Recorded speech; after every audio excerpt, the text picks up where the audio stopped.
नमस्कार जय जगन्नाथ। स्वाधीनतार परवर्ती समय ओडिशा हो कि भारत वर्ष रे जो केतजन साहसी निर्भीकार और स्वाभिमानी नेता थिले सेमानक मध्यरे ओडिशार वरपुत्र स्वर्गत विजु पट्टनायक अन्यतम। एही साहस पई से इंडोनेशियार सर्वोच्च सम्मान भूमिपुत्र उपाधि पाइथिले। जतेबेले रूसिया भारत वर्षर बंधु थिला सेतबेले विजु बाबू संपर्क रूसिया सहित अत्यंत निबिड़ थिला। विजु बाबू जने दक्ष पायलट थिले। भारत जो काश्मीर अभियान रे से तांकर निजर दक्षता सारा विश्व देखिथिला। विजु बाबू विषय रे एभली अनेक कथा बहुत रोमांचकर होता है। से जने एभली नेता थिले से एकाथरे 6टी विधानसभा आसन रे निर्वाचन हारिथिले। से बहुबार निर्वाचन हारिथिले मध्य से ओडिशार वासी मनरे राजनीतिर गोटे स्वतंत्र परिचय तैयारी करि पारथिले। से खूब अल्प समय ओडिशार मुख्यमंत्री थिले मध्य से सर्वकालीन सबुदिन पई ओडिशार जननायक भावरे समस्त हृदय एक स्वतंत्र स्थान तैयारी करि पारथिले।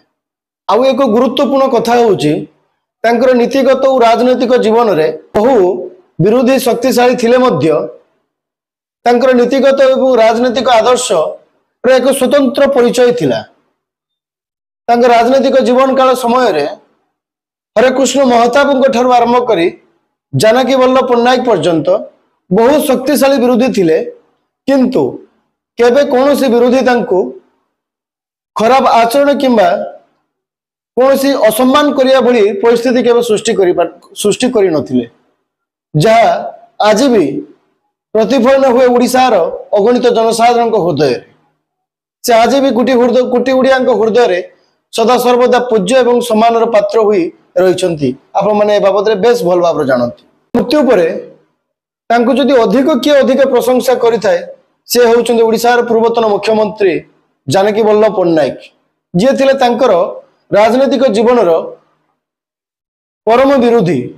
तांकर नीतिगत एवं राजनीतिक दृष्टि से विरोधी होइथिले मध्य उभयଙ୍କ मध्य स्नेह सम्मान एवं नीतिगत आदर्श जहा सबुदिन पाई ओडिशार वासी मनरे एक स्वतंत्र परिचय हुई। मुख्यमंत्री समय रे ओडिशार शिल्प क्षेत्र में बहुत विकास होइथिला। हीराकुद बंदर हो, हीराकुद डैम हो कि पारादीप बंदर, ए होउची तांको शिल्पर इतिहास कहे।